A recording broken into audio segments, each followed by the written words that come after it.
Which city or country are you joining us from? We love connecting with our global audience. Now, let's dive into today's story. Chapter 1. The Honored Dead.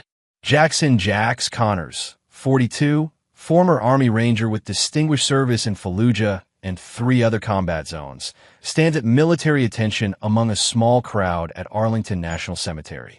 It's the 10-year anniversary of the ambush that killed half his squad. His weathered face reveals little emotion, but his eyes scan the gathering with a hypervigilance that never left him after 4 tours. His son, Devin, 16, stands beside him, tall for his age and uncomfortable in his suit. The boy photographs the ceremony with the expensive camera Jax bought for his birthday, photography being one of the few interests they genuinely share. Devin captures candid moments of grief and remembrance, his artistic eye already evident. "You know any of these guys, Dad?" Devin whispers, nodding toward a group of men in crisp suits who stand apart from the families. Jax recognizes defense contractor types, vultures in expensive suits. "Different kind of soldier," he mutters. Among them stands Cole Donovan, 45, with a politician's smile and predator's eyes.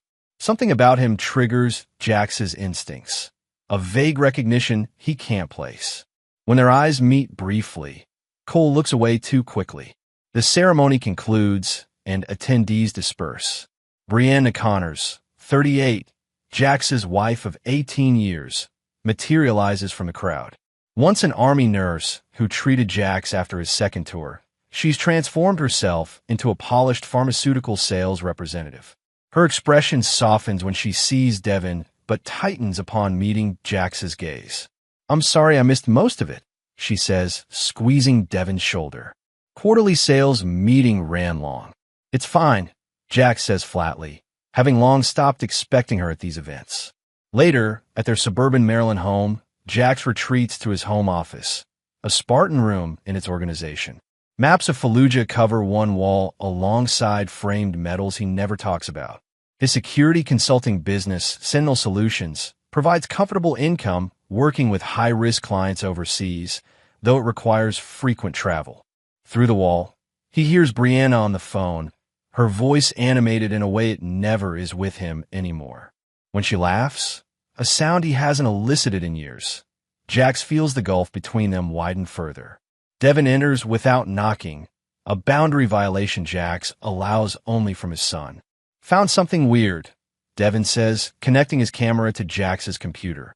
He pulls up photos from the ceremony, zooming in on Cole Donovan, speaking intensely with another man. "This guy was watching you the whole time." Jax studies the image, military instinct stirring. The timestamp shows it was taken before Brianna arrived, yet in the blurry background of the photo, he spots his wife, clearly speaking with Cole before she approached them. "Dad? What is it?" Jax closes the window. "Nothing. Just ghosts from the past." That night, Jax accesses Sentinel's database, searching for Cole Donovan. The results chill him. Donovan Defense Technologies, specializing in military equipment. The same contractor whose faulty communications devices failed during the ambush 10 years ago. The congressional investigation cleared them on technicalities, despite Jax's testimony. 4 Rangers died because they couldn't call for backup. Jax discovers recent news. Donovan is now running for Senate with the backing of incumbent Senator Wilson Baldwin, a powerful Defense Committee chairman who had personally quashed further investigation into Donovan's company. A text from Devin interrupts his research. "Mom's going to conference in Boston this weekend. Think we can go camping instead of me staying with the Millers?" Jax stares at his phone. Brianna has attended 3 conferences in the past 2 months alone. Chapter 2. The Fall. Friday morning, Brianna leaves for her conference with a kiss on Devin's forehead and a cold goodbye to Jax. Her designer luggage seems excessive for a pharmaceutical sales meeting. Instead of the planned camping trip, Jax receives an emergency call from a high-profile client in Dubai. The timing is suspicious, but the money is too good to refuse. "I'll be back Sunday night," Jax promises Devin. "Miranda Miller will check on you Saturday." Devin shrugs, returning to his video game. Whatever. Not the first time.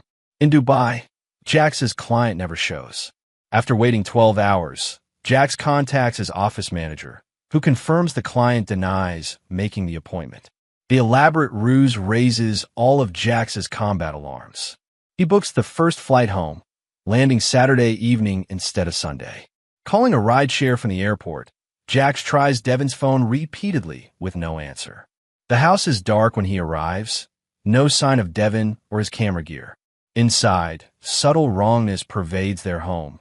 Cushions at incorrect angles, a half-empty bottle of expensive Scotch Jax never drinks, a lingering cologne that isn't his.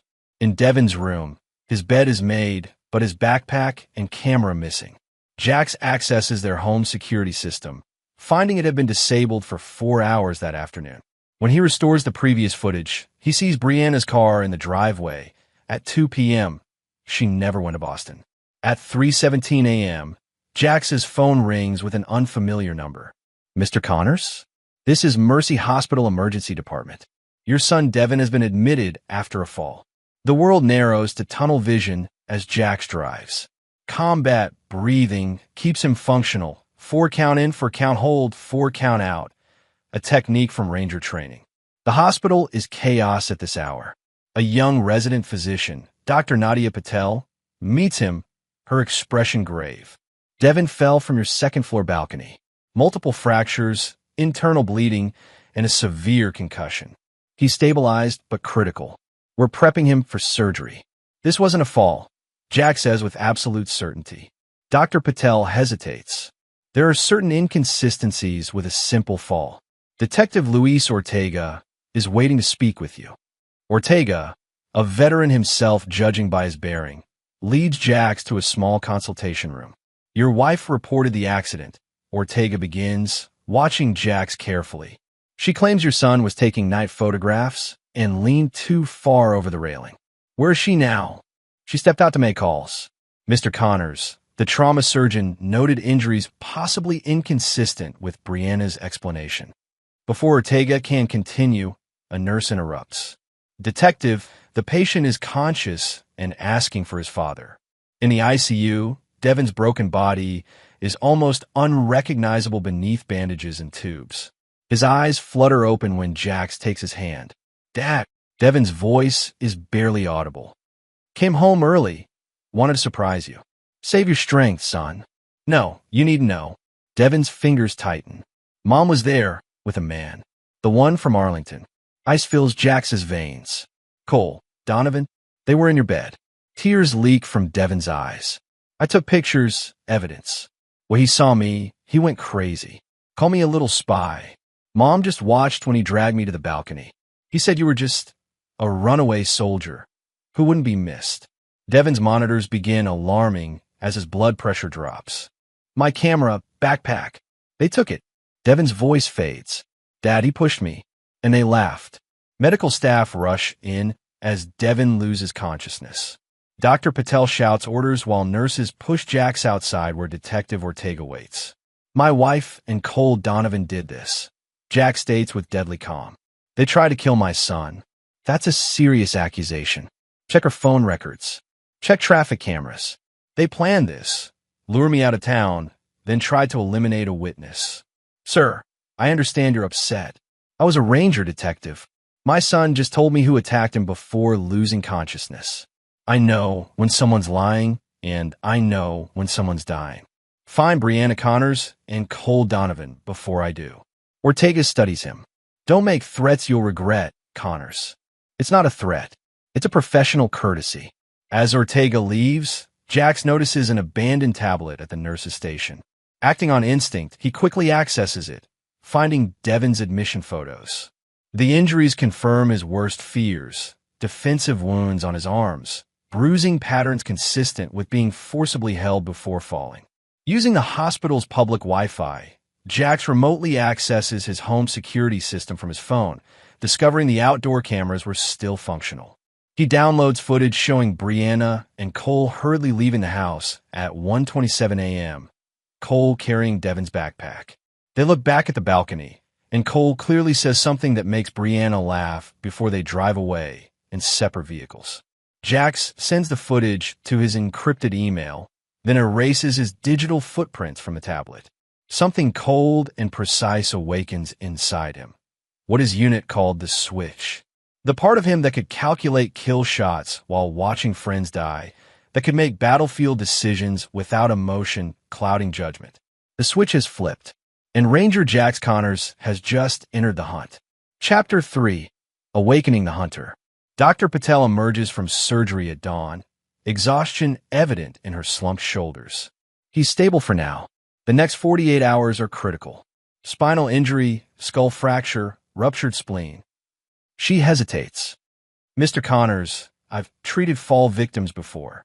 Some of Devin's injuries are inconsistent with his mother's story. My wife tried to have my son killed, Jax says quietly. What aren't you telling me? Toxicology found sedatives in his system. Not recreational, pharmaceutical grade. The kind that a pharmaceutical sales rep would have access to. Jax finishes. Dr. Patel nods uncomfortably. Detective Ortega has been informed. Ortega returns mid-morning, his expression grim. We can't locate your wife or Cole Donovan. Her phone's been turned off, and there's no activity on either of their credit cards since 2 a.m. They're running. We've issued an alert, but without Devin's statement on record. Ortega spreads his hands helplessly. The video shows them leaving, but not the actual incident. They took his camera, the evidence. We'll keep looking. Meanwhile, I've arranged for a protection detail for Devin. Ortega lowers his voice. Off the record, Donovan has powerful friends. Senator Baldwin already called the captain asking why we're harassing a respected businessman based on a domestic dispute. Jax's expression doesn't change, but something deadly slides behind his eyes. Understood. After Ortega leaves, Jax makes a call to the one person who might understand what he needs. Former Sergeant Major Leroy Washington answers on the second ring. Do you know what time it is, Connors? They tried to kill my boy, Washington. A long pause. Who's that? Brianna. And Cole Donovan. Shit. Washington knows the history, having lost men in the same ambush. You sure? Devin told me before they took him back to surgery. I have footage of them fleeing the scene. What do you need? Everything. They've run.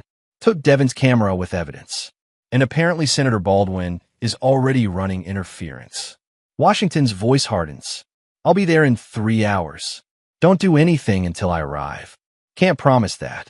Jax, brother, you go off half-cocked, you'll end up in prison or dead. Neither helps your son. The logic penetrates Jax's rage. 3 hours. Jax uses the time to access their financial accounts, discovering Brianna has systematically drained their savings over 6 months, transferring funds to offshore accounts. Their home equity line has been maxed out.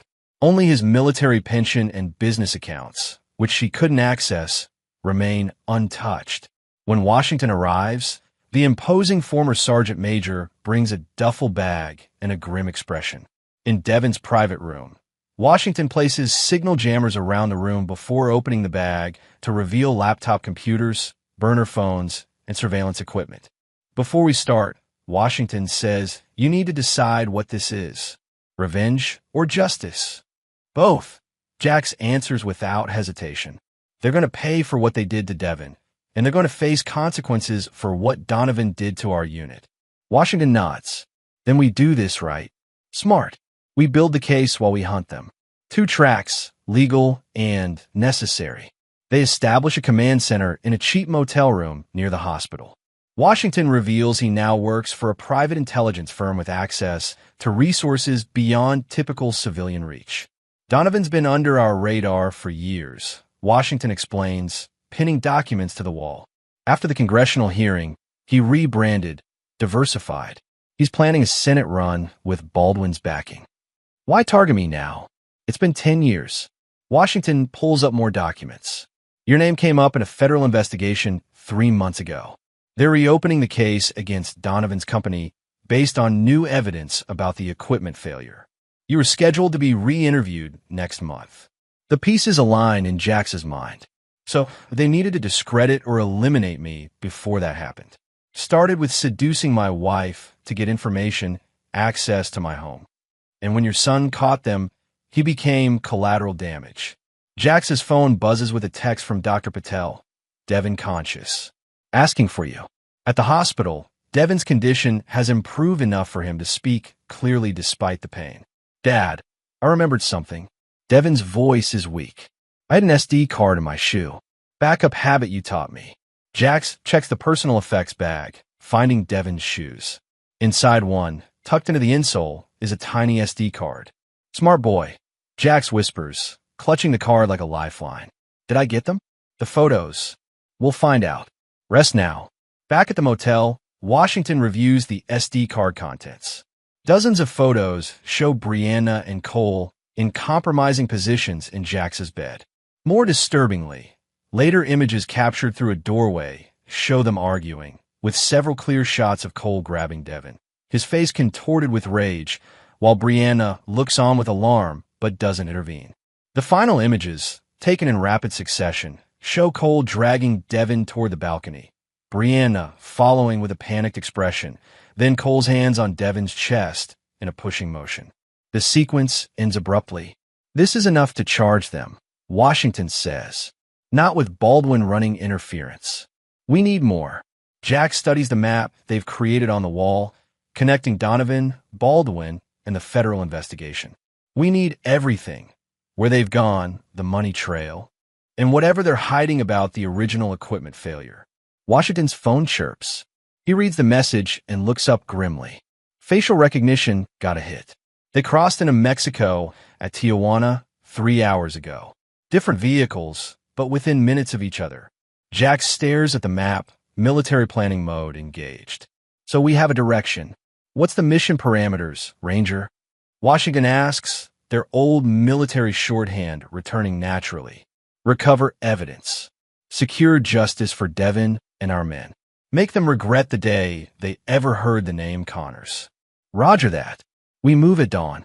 As Washington begins preparations, Jax takes one last look at the hospital surveillance photo of Brianna and Cole hurrying to their cars, then opens his closet. From a hidden compartment, he retrieves a locked case containing items he swore he'd never need in civilian life. Specialized tactical gear from his Ranger days. One by one, he lays the items on the bed.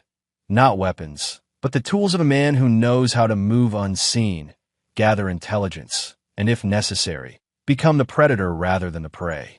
The switch is fully flipped now. Ranger Connors has a mission, and failure is not an option. Chapter 4, Predator's Path. 3 days later, in a luxury resort in Puerto Vallarta, Brianna Connors lounges by a private infinity pool overlooking the Pacific. Her newly dyed blonde hair and designer sunglasses create an effective disguise for security cameras. She sips a cocktail while reviewing banking apps on her tablet. Cole Donovan emerges from their villa, his politician smile replaced by a nervous scowl. "Any word from your contact at the hospital?" "Nothing new. Devin's condition is stable." She doesn't meet his eyes. They haven't filed charges yet. Baldwin's keeping the pressure on. Without the camera, they have nothing. "Except my son's testimony," Brianna says quietly. "If he wakes up," Cole's face hardens. "You knew the risks when you got involved. Too late for a conscience now." Inside their villa, neither notices the housekeeping staff member who meticulously cleans their bathroom. The man, Jax in disguise, carefully collects hair samples, fingerprints, and photographs documents left carelessly on the desk. His years of covert operations training make him invisible in plain sight. Later, in a modest hotel in town, Jax and Washington review their intelligence. Using his contacts, Washington has established a base of operations with secure communications to Detective Ortega back in Maryland. They've booked the villa for 2 weeks, Washington reports, using a shell company connected to Baldwin's former chief of staff. Jax examines credit card statements Washington's contacts obtained. She's been planning this for months. "Look at these withdrawals. Always just under reporting thresholds. Classic embezzlement pattern," Washington agrees. But there's something bigger. Donovan made 3 calls to Baldwin yesterday from a burner phone. Our source says they're moving up the timeline for something called Mercury Protocol. What's Mercury Protocol? Unknown. But Baldwin chairs the Armed Services Subcommittee on Emerging Threats. Whatever it is, it's significant enough that they risked meeting in person last month. Jax pins a new document to their intelligence wall, A photograph showing Baldwin and Donovan in what appears to be a private airfield hangar, exchanging briefcases. We need to know what's in those briefcases, Jax says. Working on it. Meanwhile, we've got a team tracking their financial movements. They've transferred funds through 3 different offshore accounts. Jax's burner phone rings. Dr. Patel. Mr. Connors, Devin is asking for you. His condition has improved, but he's agitated. Put him on. Devin's voice is stronger than before. Dad, where are you? Taking care of business, son. How are you feeling? Better. Dad. Devin's voice drops. There's a nurse here I don't recognize. She asked a lot of questions about you. Jax's blood runs cold. What kind of questions? Where you were? If you'd mention Mom. Then she checked my 4 when she thought I was sleeping. Can you describe her? Red hair, star tattoo on her wrist. Badge sizzle. Morris, but I heard another nurse call her Tanya. Jax signals to Washington, who immediately begins typing on his laptop. Devin, listen carefully. Don't eat or drink anything not open in front of you. Don't let anyone adjust your medication unless Dr. Patel is present. You think they're still trying to hurt me? The naked fear in his son's voice sharpens Jax's resolve. I won't let that happen. I promise. After ending the call, Jax turns to Washington. They're making another attempt on Devin. Washington's fingers fly across the keyboard. Noel, Morris or Tanya on hospital staff. Sending Ortega her description now. Jax paces the room, combat instincts humming. Change of plans. You stay on Brianna and Cole. I'm going back. That's exactly what they want. To draw you out. I'm not leaving my son vulnerable. Washington stares at him. You go back. You blow our whole operation. Ortega can protect Devin. Like the police protected my unit with their investigation 10 years ago. Jax's voice drops to a dangerous register. I'm not asking permission, Washington. Washington recognizes the tone. Jax has made his decision. At least wait until morning. I've got something that might help us turn this around. That night, they execute a precise, covert entry into Cole and Brianna's villa. While the couple dines at the resort restaurant, Jax plants miniature surveillance devices in their bedroom, bathroom, and living area. Washington clones their phones and downloads the contents of Cole's laptop. Back at their base, they hit paydirt. Holy shit. Washington breathes, scrolling through emails. Mercury Protocol isn't a defense project. It's a blackmail operation. Donovan's been collecting dirt on high-ranking military officials for Baldwin. Jax studies the information, including General Westfield, who's leading the reopened investigation. It gets worse. Washington continues. Donovan Defense is bidding on a $300 million contract for next-gen combat communication systems. The same type that failed our unit, but improved. Baldwin's committee approves the final selection. So they rig the bid, make millions, and nobody looks too closely at their past failures. Exactly. And they need you discredited or gone before the congressional testimony next month. Jax's phone buzzes with a text from Ortega. Caught fake nurse. Fentanyl in syringe. Refusing to talk, but had $10,000 cash. Professional hit. Rage threatens to overwhelm Jax's control. He closes his eyes, employing combat breathing techniques. We need to move faster, he finally says. They won't stop coming after Devin. Washington nods. I've got something. Brianna accessed their American account this morning. They're flying to the Caymans tomorrow, private charter. Jax studies the villa surveillance feed, watching Brianna pack expensive clothing while Cole works on his laptop. They move around each other with the awkward formality of business partners, not lovers. Look at them, Jax observes. She's realizing she's in over her head. An alert pings on Washington's laptop. Facial recognition software analyzing the couple's interactions. Micro-expressions indicate high stress, particularly when he touches her. Your wife's having second thoughts. She watched him try to kill our son. Second thoughts doesn't cut it. Maybe not, but it gives us leverage. People under stress make mistakes. On screen, Brianna steps onto the balcony alone, staring at the ocean. She removes a photo from her pocket. Jax recognizes it as Devin's school portrait, and her shoulders shake with what appears to be silent sobs. I can use that, Jax says coldly. She wants absolution. She can earn it. Washington shifts uncomfortably. What are you thinking? We turn her. Break their alliance. She gives us everything on Donovan and Baldwin, testifies about Devon's accident, in exchange for reduced charges. You let her cut a deal? After what she did? Jax's expression remains impassive. I didn't say I'd honor the deal. Washington studies his former squad leader with concern. Jax, man, we need to be careful here. This isn't a combat zone. It became a combat zone the moment they went after my son. Jax replies, his focus unwavering as he watches Brianna through the surveillance feed. And they're about to learn why you don't attack a Ranger's family. Chapter 5, Counterstrike. Dawn breaks over Puerto Vallarta as Jax observes the resort's private airstrip where a sleek Gulfstream jet awaits. Through high-powered binoculars, he watches Cole directing staff loading luggage while Brianna waits in the terminal, visibly tense. Romeo 1 in position. Washington's voice comes through Jax's earpiece. Target Bravo entering terminal now. Romeo 2, copy. Jax responds, using their old military call signs. Execute Phase 1. Inside the terminal, Washington, dressed as a maintenance worker, accidentally bumps into Brianna, spilling coffee on her blouse. I'm so sorry, ma'am. He apologizes profusely, helping clean the mess while slipping a burner phone into her handbag. Please, let me pay for cleaning. Brianna waves him off impatiently, checking her watch as Cole enters.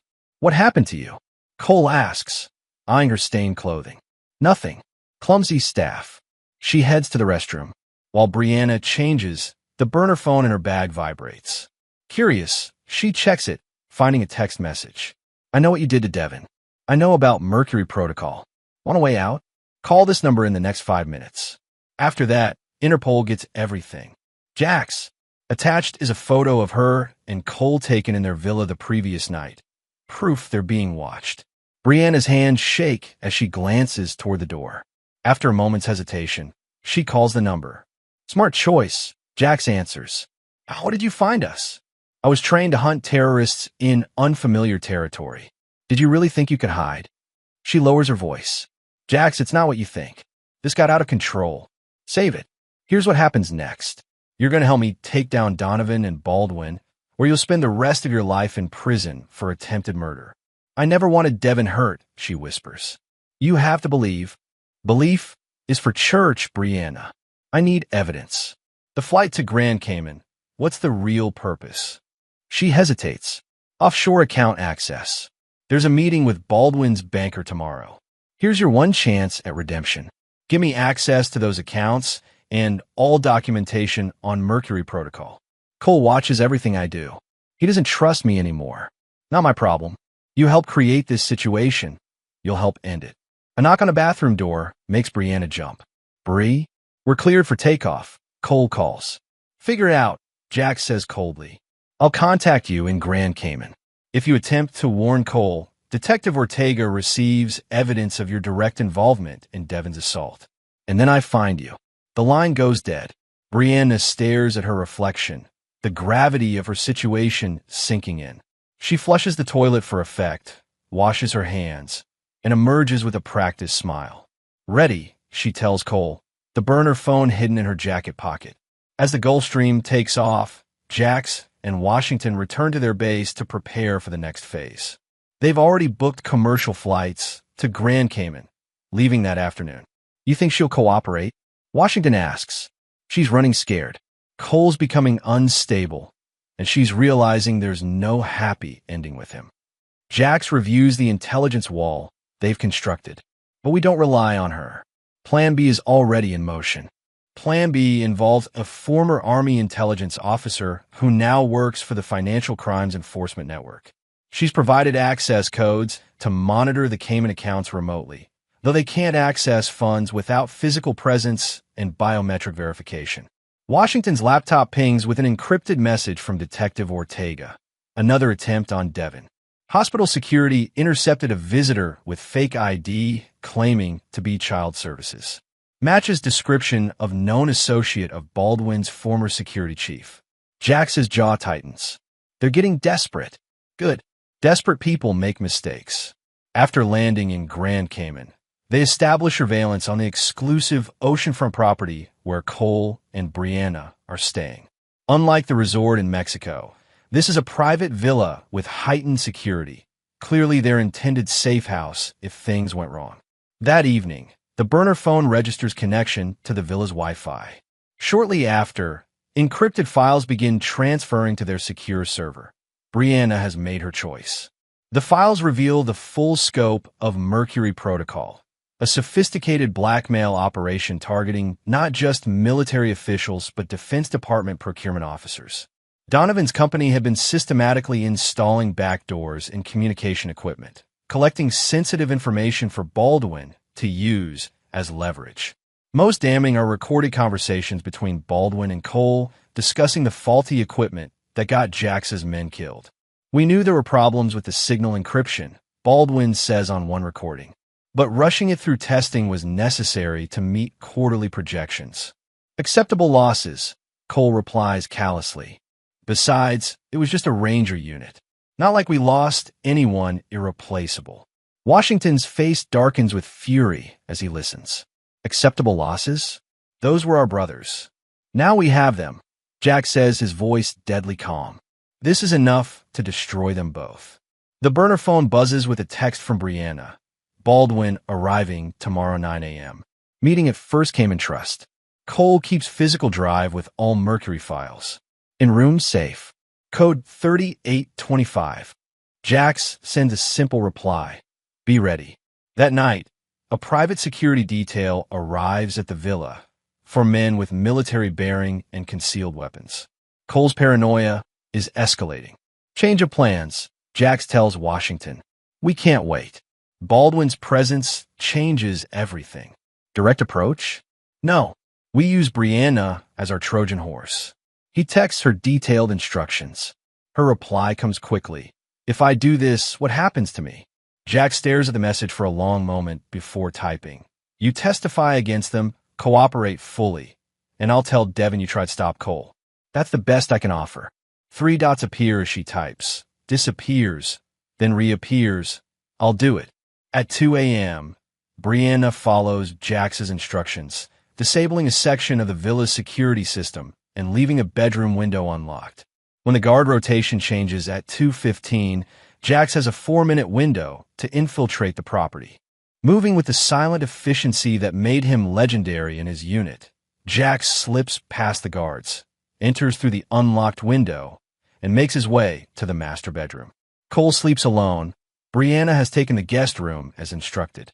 The safe is exactly where Brianna described, hidden behind a decorative panel. Jax enters the code, removes the external drive, and replaces it with an identical one that will corrupt any computer that tries to access it. As he prepares to exit, Cole stirs in his sleep, mumbling incoherently.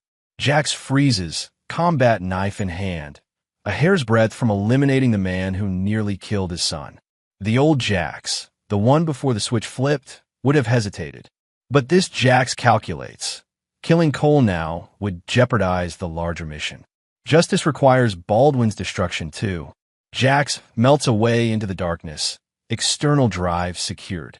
By dawn, they verified the drive's contents, finding even more damning evidence. Not only did Donovan's company knowingly provide faulty equipment, but Baldwin helped suppress laboratory test results showing critical failures, directly resulting in the deaths of Jax's squadmates. "This goes higher than we thought," Washington says, reviewing financial documents. Baldwin's received millions through shell companies tied to foreign defense contractors. He's been selling classified information. "Treason," Jax says simply. "We need to get this to federal authorities immediately." Jax shakes his head. "Not yet. Baldwin arrives in 3 hours. We need to catch them together in the act." "That's pushing it, Jax. We have enough. I want them to see it coming, to know exactly who brought them down." Washington studies his former squad leader. "This isn't just about justice anymore, is it?" "It was never just about justice," Jax admits. "They tried to kill my son. They called my dead brothers acceptable losses. They deserve to suffer." The morning brings new complications. Cole discovers the safe has been accessed. Security camera footage reveals nothing but his suspicion falls immediately on Brianna. Through Brianna's burner phone, they hear the confrontation in real time. "Did you access the safe?"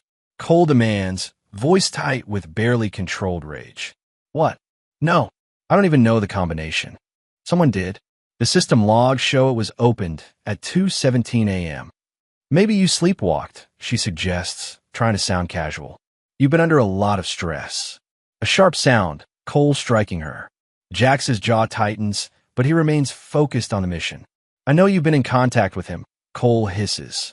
"Your husband's not as clever as he thinks." "You're paranoid," Brianna responds, voice steadier than Jax expected. "I have everything to lose if Jax finds us. Why would I help him?" "Because you're weak. You've been having second thoughts since the boy fell." "His name is Devin," she says quietly. "And he didn't fall. You pushed him." Another strike. "Choose your side carefully, Brianna. Baldwin arrives in 2 hours.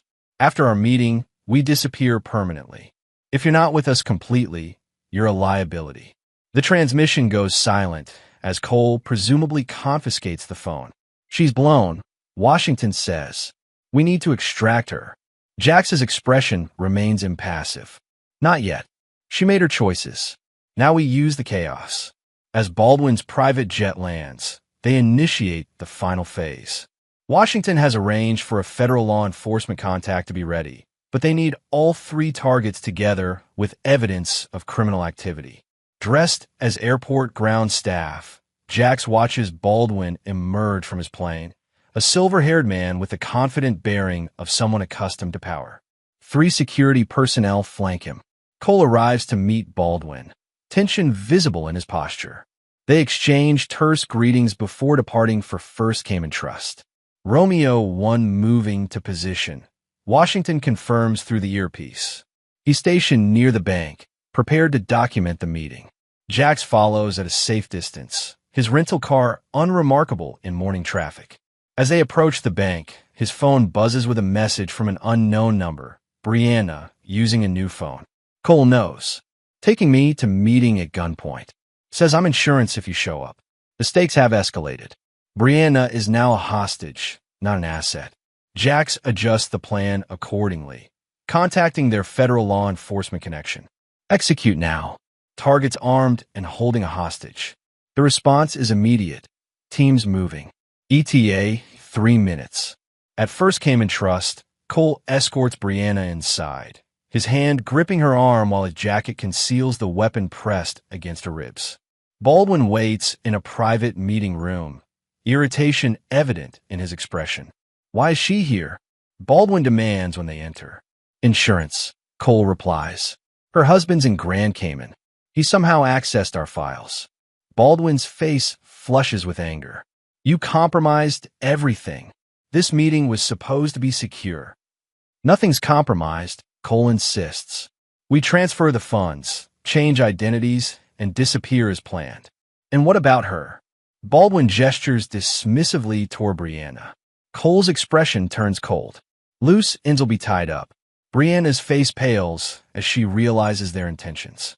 Outside, unmarked vehicles converge on the bank, while Washington monitors through surveillance equipment. "Romeo 2, you need to hold position," Washington urges through the earpiece. Federal team is taking lead, but Jax is already moving, slipping into the bank through a service entrance, Ranger training guiding his movements. He reaches the private meeting room corridor just as federal agents storm the main entrance. Chaos erupts.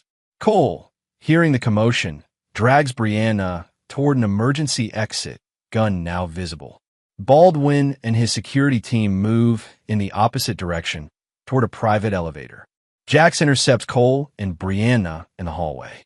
Cole immediately swings his weapon toward Jax, using Brianna as a shield. "Back off, Ranger," Cole snarls. "Or she dies first." "You're surrounded, Donovan. It's over." "Nothing's over. I still have leverage."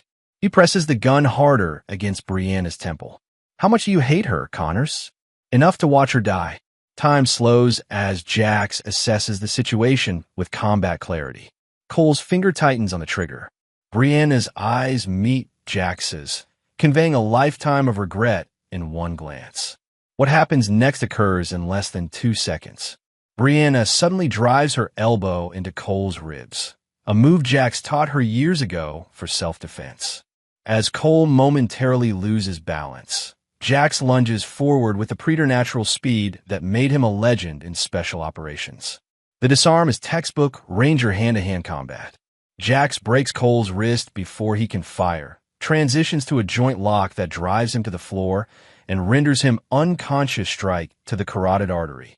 Federal agents swarm the corridor, securing Cole while others pursue Baldwin. Brianna stands trembling, tears streaming down her face. Jax, save it. He cuts her off. You're alive. That's enough. As agents lead them away, Jax's phone rings. It's Detective Ortega. Connors, I thought you want to know. Devin's awake. Doctors say he's going to make a full recovery.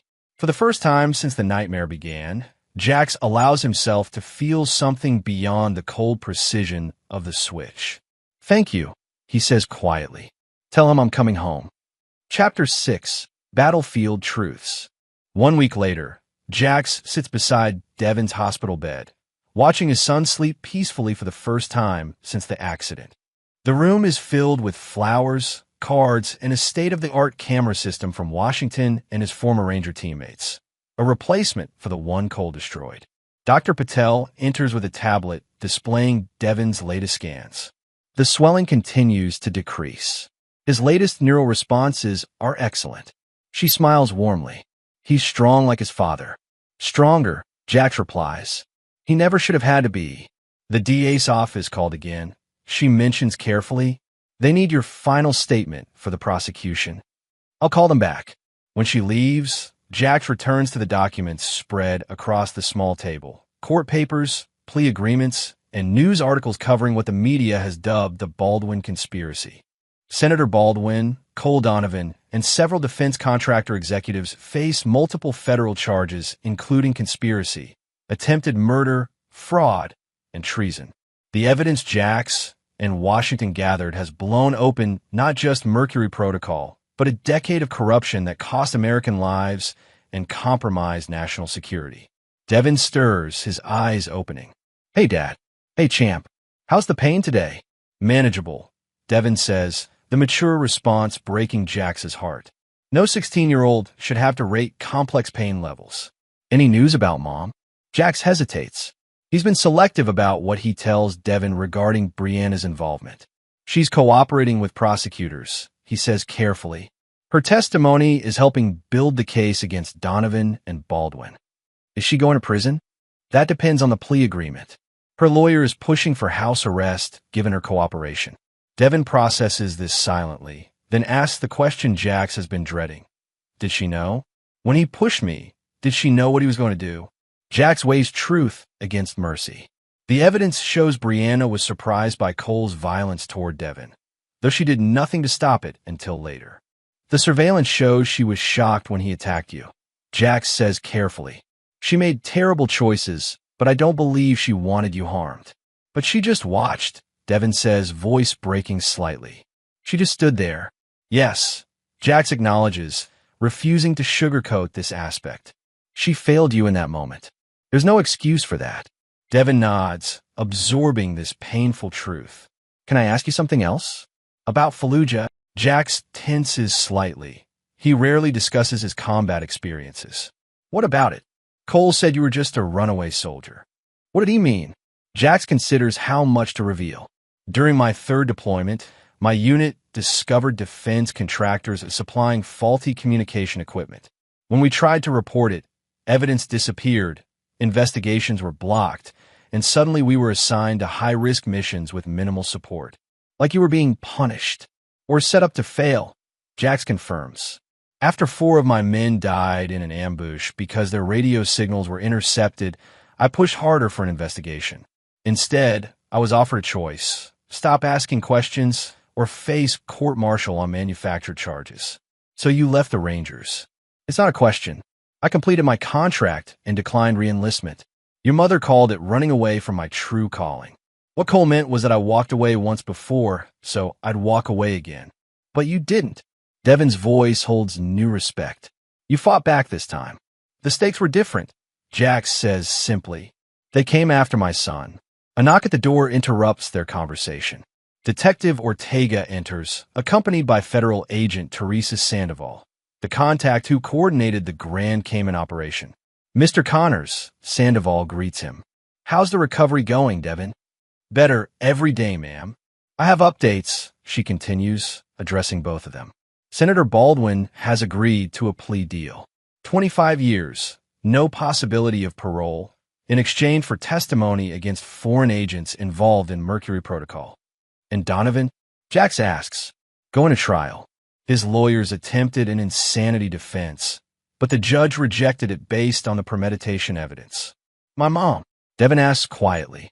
Sandoval glances at Jax before answering carefully. Brianna Connors has accepted a plea agreement. 3 years under house arrest, followed by 5 years probation. Full cooperation requires her to surrender all assets acquired through the conspiracy. She keeps nothing, Ortega adds. The house, cars, accounts, all forfeit. Jax nods, satisfied with this outcome. Financial punishment will hurt Brianna more than incarceration would. There's one more thing, Sandoval continues.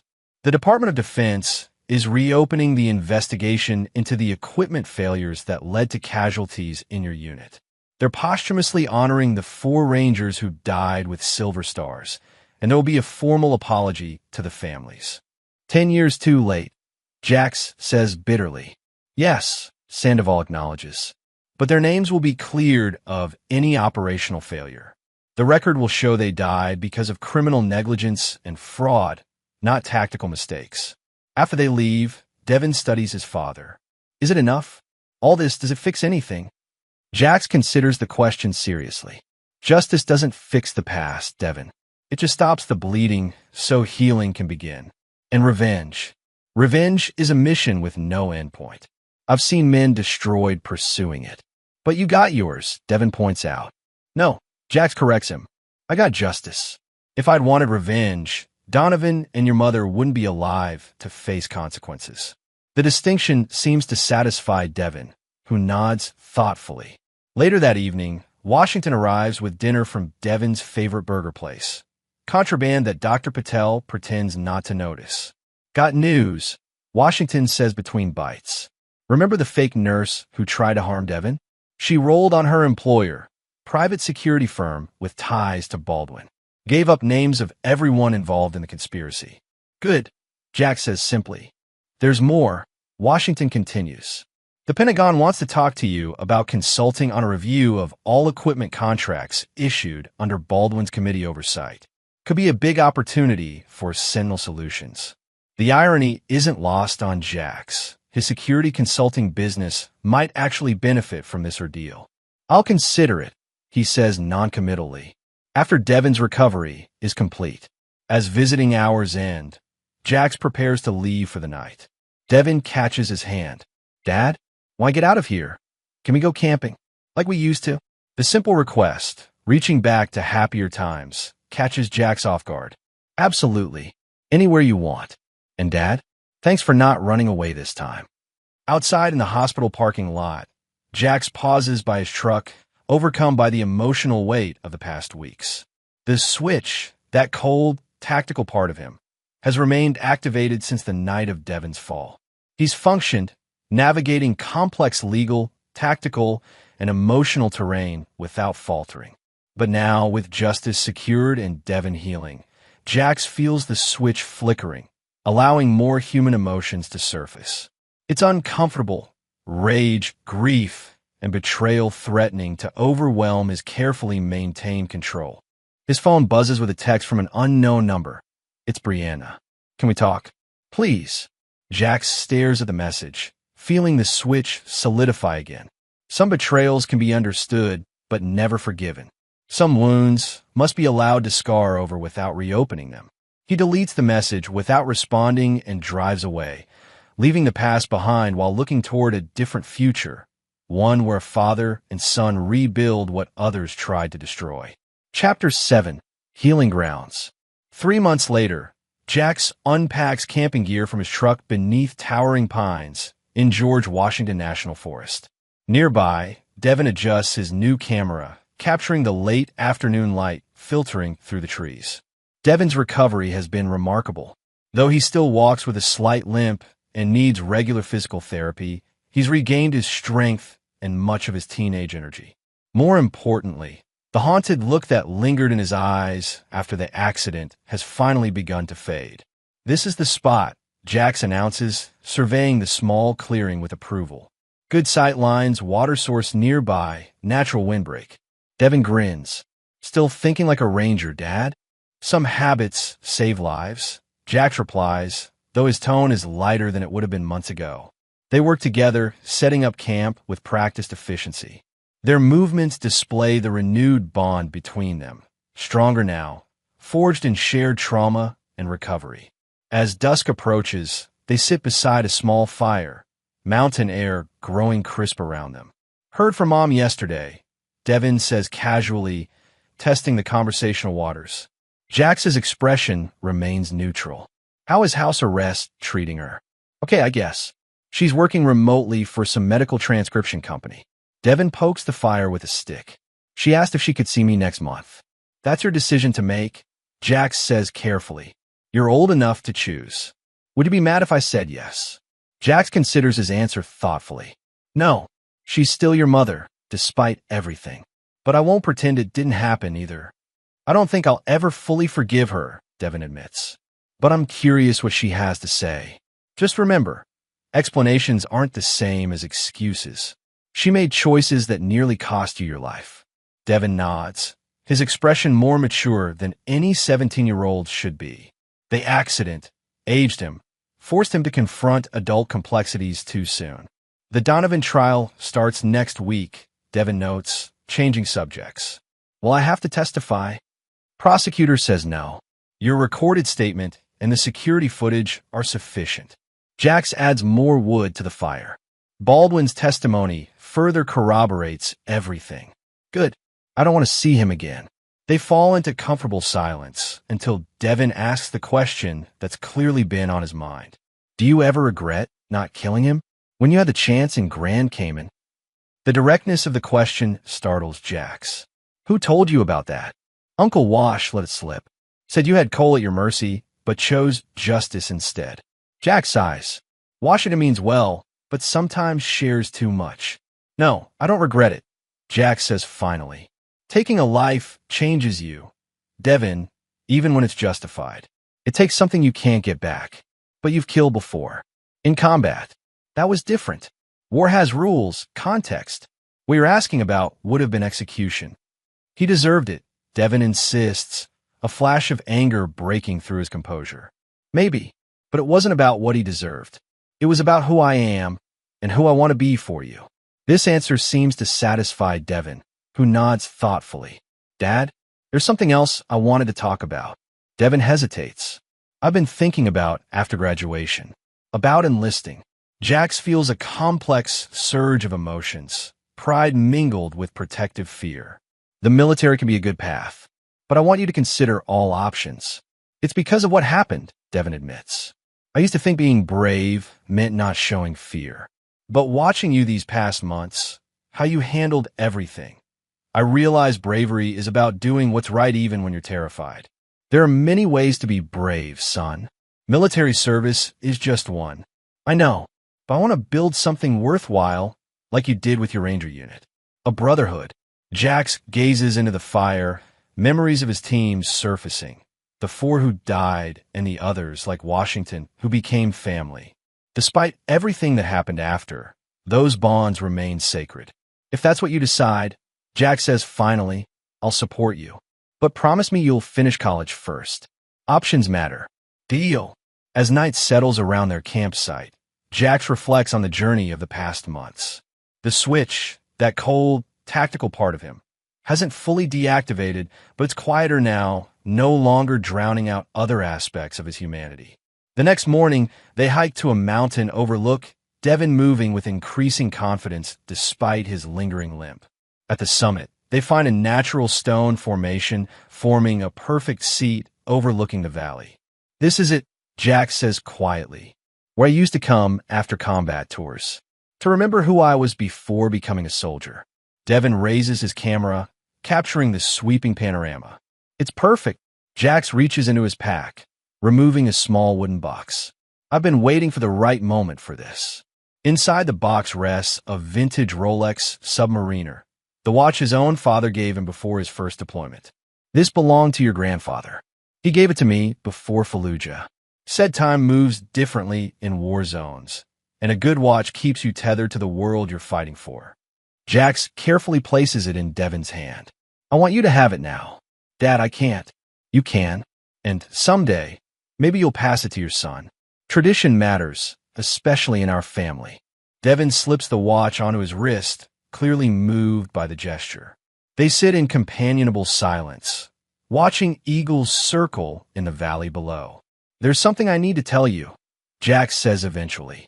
I made some decisions about our future. What kind of decisions? I'm selling the house. Too many bad memories there. Devon nods, unsurprised. Where will we go?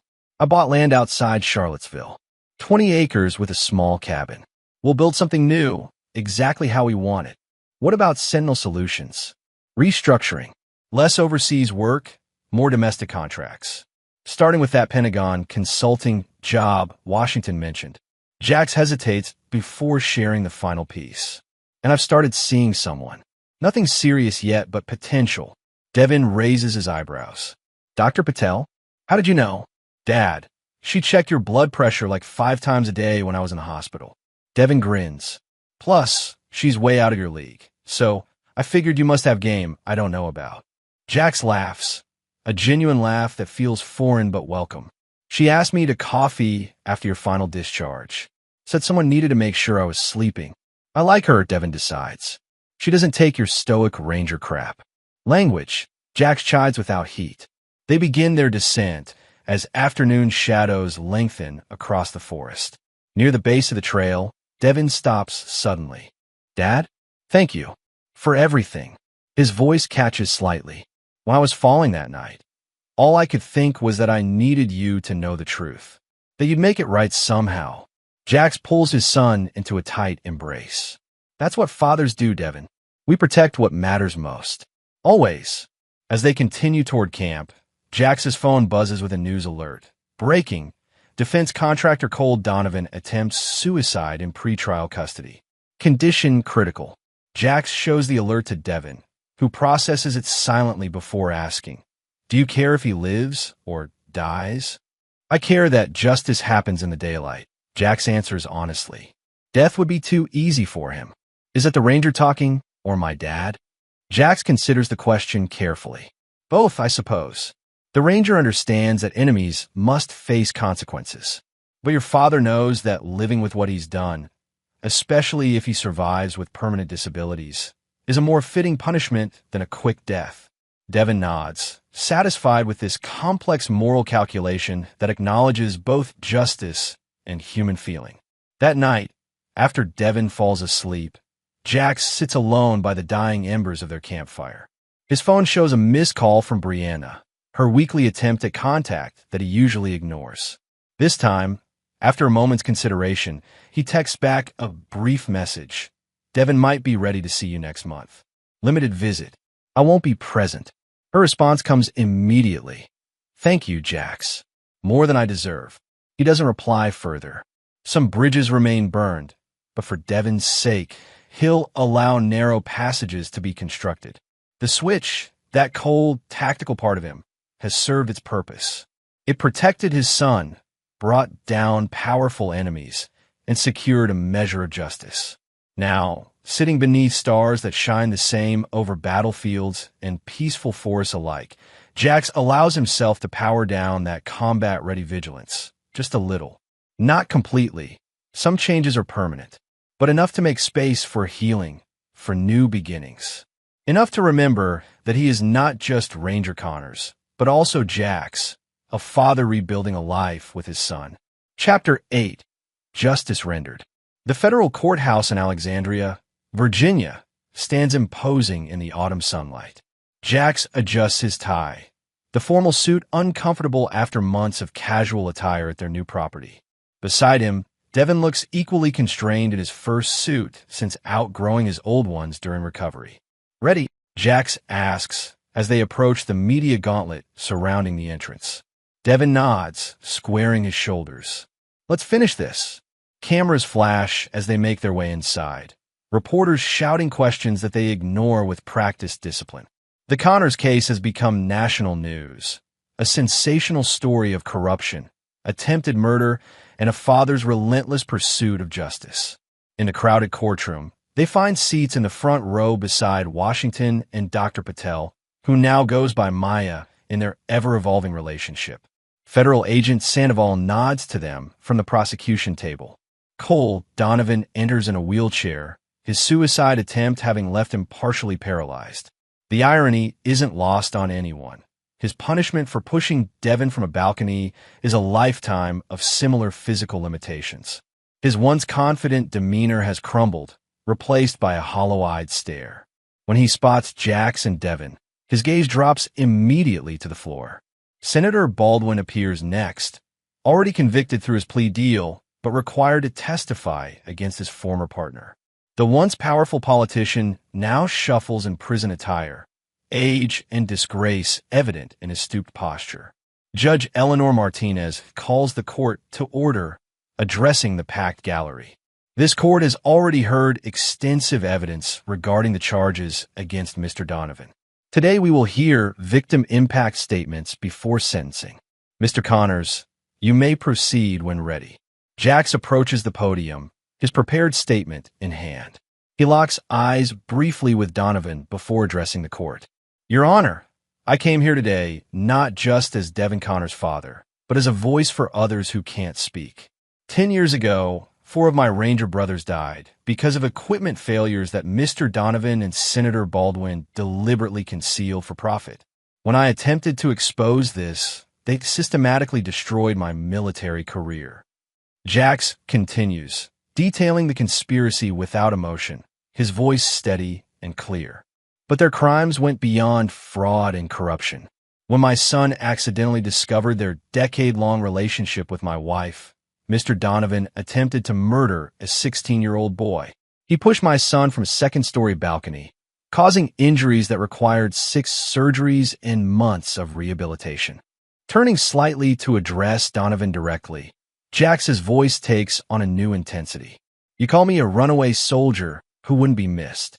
You believed I would abandon the search for justice, as I supposedly abandoned my military career. That miscalculation was your downfall. Because while you were building a fortune on corruption and deceit, I was building something stronger, a bond with my son that no betrayal could break. Jax pauses, gathering himself. Your Honor, I don't seek vengeance today. Justice isn't measured in years of incarceration or financial penalties. True justice is the restoration of truth. My Ranger brothers' names have been cleared. My son is recovering. And men who thought themselves above accountability now face the consequences of their actions. Returning to his seat, Jax nods to Devin, who rises with determination and approaches the podium.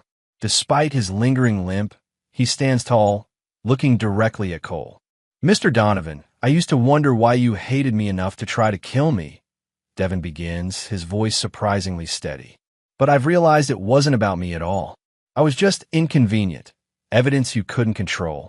Devin continues with remarkable composure for his age, describing the physical and emotional impact of his injuries without self-pity. The hardest part wasn't the surgeries or physical therapy. It was losing trust in my mother, in the safety of my home, in the idea that adults would protect rather than harm me. That's something I'm still rebuilding day by day. Looking at Judge Martinez, he concludes, I don't hate Mr. Donovan anymore. Hate takes energy I'd rather use for healing. But I do believe in consequences.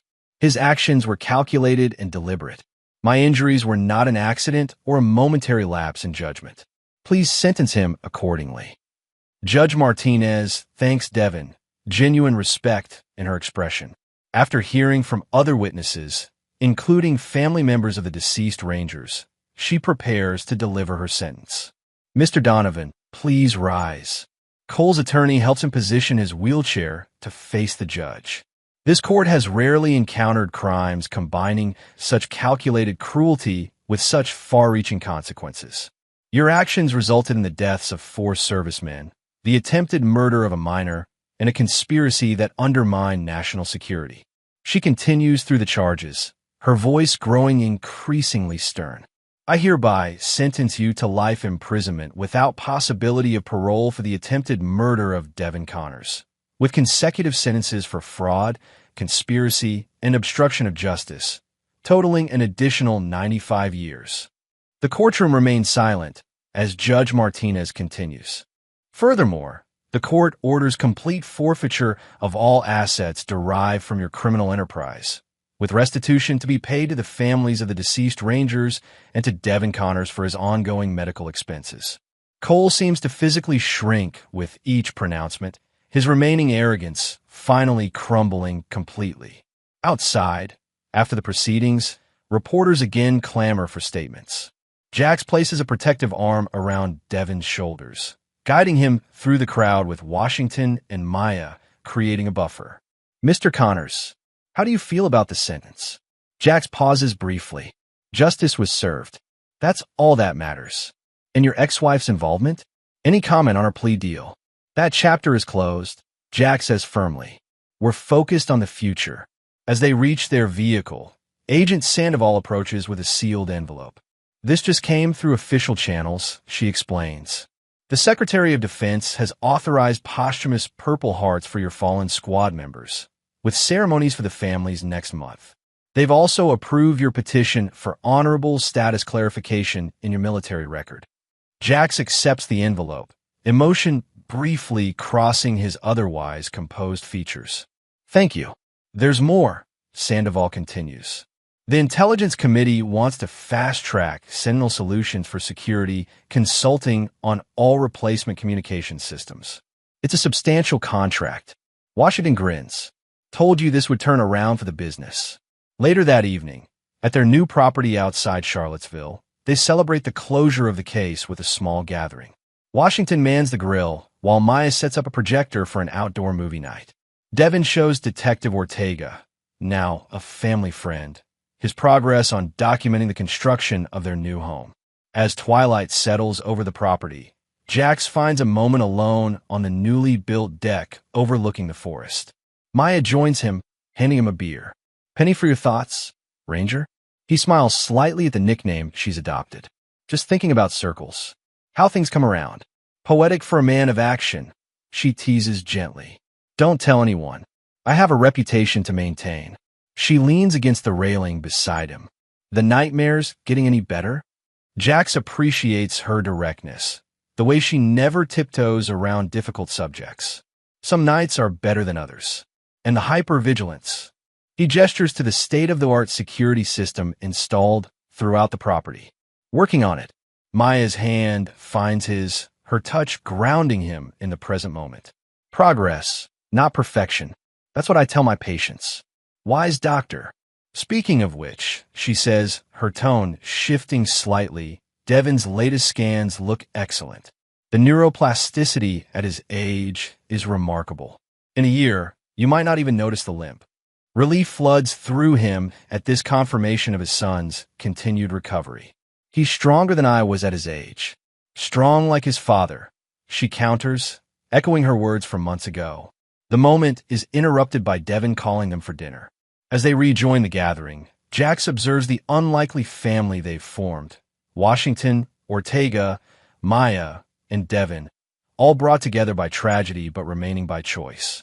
After dinner, as they settle in for the movie, Jax's phone buzzes with a text message from a familiar number, Brianna. He nearly ignores it, then reconsiders. Heard about the sentencing. I'm grateful justice was served. Devin's visit next week. Should I prepare anything special? Jax considers his response carefully, aware of the complex emotions still attached to his ex-wife. Just be honest with him. He needs truth more than comfort. After sending the text, he powers down his phone completely, a small act of trust in the present moment rather than vigilance against threats from the past. As the movie plays, Jax watches Devin laugh at something Washington says, the sound warming something long cold inside him. The switch, that military precision and detachment, hasn't disappeared entirely, but it's no longer his primary operating system. He's learning to be present without being on guard, to trust without being naive, to heal without forgetting. It's an ongoing mission, but one he's equipped to handle. Maya's hand finds his in the darkness. She doesn't attempt to pull him from his thoughts, simply offers connection when he's ready to accept it. Jax squeezes her hand gently, gratitude for her understanding combining with growing affection. Some bridges burn, some collapse, but others can be built stronger than before if you have the right materials and the patience to construct them properly. As stars appear above their new home, Jax allows himself something that once seemed impossible. Hope for a future unclouded by betrayal and vengeance. Not forgetting, never that, but perhaps, eventually, moving forward. Chapter 9. Honor Among Rangers. 1 year later, Arlington National Cemetery hosts another ceremony. This time, Jax stands at parade rest in a formal suit, Devin beside him in his ROTC uniform from the University of Virginia. Behind them, Maya watches proudly alongside Washington and several former Rangers from Jax's old unit. For families receive folded flags and posthumous Purple Hearts for the Rangers who died in Fallujah. The Secretary of Defense personally apologizes for the decade-long delay in recognizing their sacrifice, acknowledging the equipment failures that cost their lives. As the ceremony concludes, General Harris, the current Army Chief of Staff, approaches Jax. "Sergeant Connors, the Army owes you a debt that cannot be repaid," he says solemnly. "Your persistence brought truth to light when others tried to bury it." "I did it for my men, sir," Jax responds simply. "They deserved better." Indeed they did. The general hands Jax a small box. "This was approved last week. For valor above and beyond during the ambush, and for your continued fight for justice afterward." Inside rests a silver star, one of the nation's highest military honors. "I don't deserve this," Jax says quietly. "I was just doing my job." Accepting honors isn't about deserving, Sergeant. It's about honoring the values they represent. The general glances at Devin, and showing the next generation what those values look like in action. After the general departs, Devin examines the medal with reverence. "Would you have pursued all this if I hadn't been injured?" "I like to think so," Jax answers honestly. "But it might have taken longer.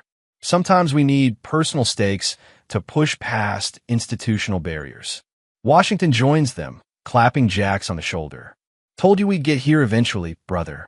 "Took the scenic route," Jax acknowledges with a small smile. Speaking of scenic, Washington continues. That Pentagon contract has opened doors. 3 more federal agencies want Sentinel services, and that training program for veterans is taking off. The security consulting company has indeed transformed over the past year, focusing on helping government agencies improve protection protocols while hiring veterans for specialized roles. The business that began as Jax's way of continuing to serve has become a second chance for many former service members. Maya approaches, elegant in a simple black dress. "Ready for the second event?" Devin might be late for his own ceremony if we don't hurry.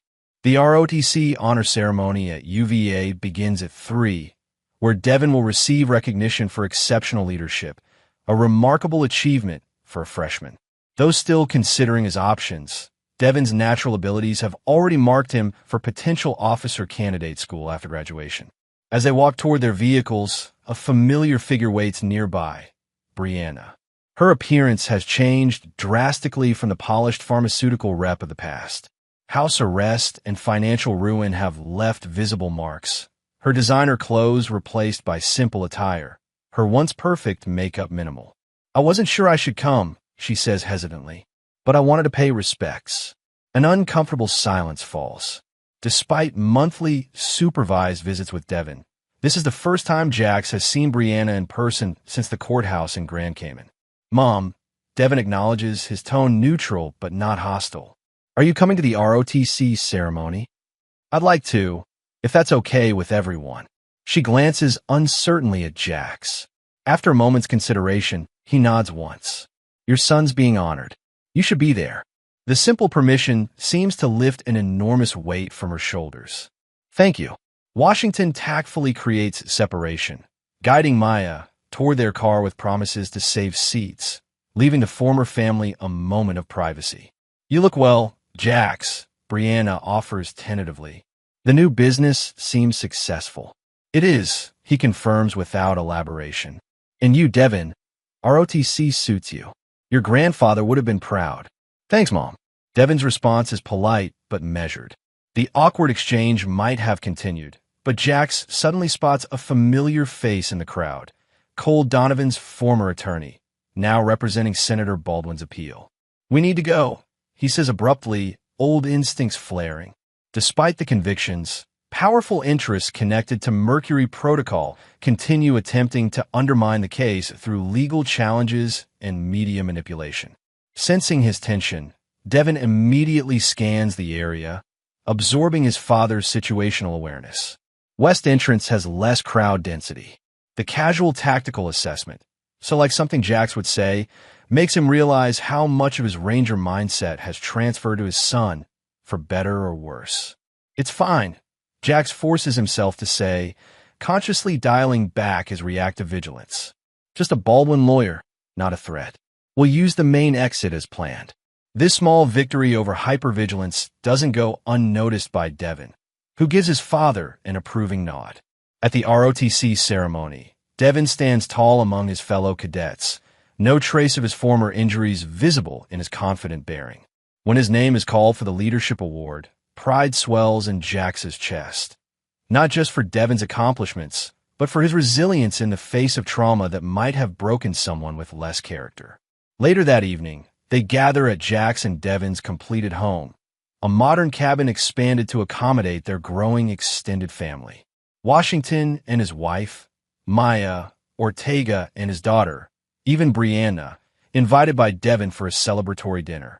As conversations flow around the large dining table, Jax observes the unexpected community that formed from tragedy's ashes. Washington arguing good-naturedly with Ortega about baseball. Maya discussing medical school with Ortega's daughter. Devin showing Brianna photos of his ROTC training, her attention genuine despite the awkwardness of her position. Excusing himself briefly, Jax steps onto the back deck, needing a moment alone to process the day's emotional weight. The property spreads before him, 20 acres of forest and meadow, now secured with state-of-the-art systems that represent his commitment to protecting what matters without being imprisoned by fear. Maya joins him, respecting his space while offering quiet companionship. Full circle, she observes, echoing his words from a year ago. From one ceremony at Arlington to another, with a much better ending this time. Are you okay with her being here? Maya asks, nodding toward the house where Brianna helps clear dishes. Okay, might be overstating it, Jax admits.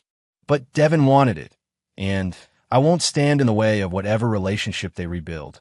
Some things can't be fixed, but they can be renegotiated.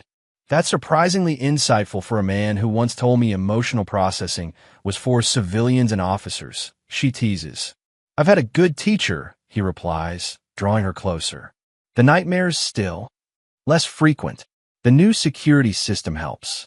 Maya's expression turns serious. And the ring box you've been hiding in your sock drawer for the past month? Did that help too? Jax's eyebrows rise in surprise. Reconnaissance in my bedroom, doctor? That's an invasion of privacy. Medical necessity, she counters with a smile. Had to borrow socks when mine got wet in that rainstorm last weekend. Jax laughs softly. I was waiting for the right moment.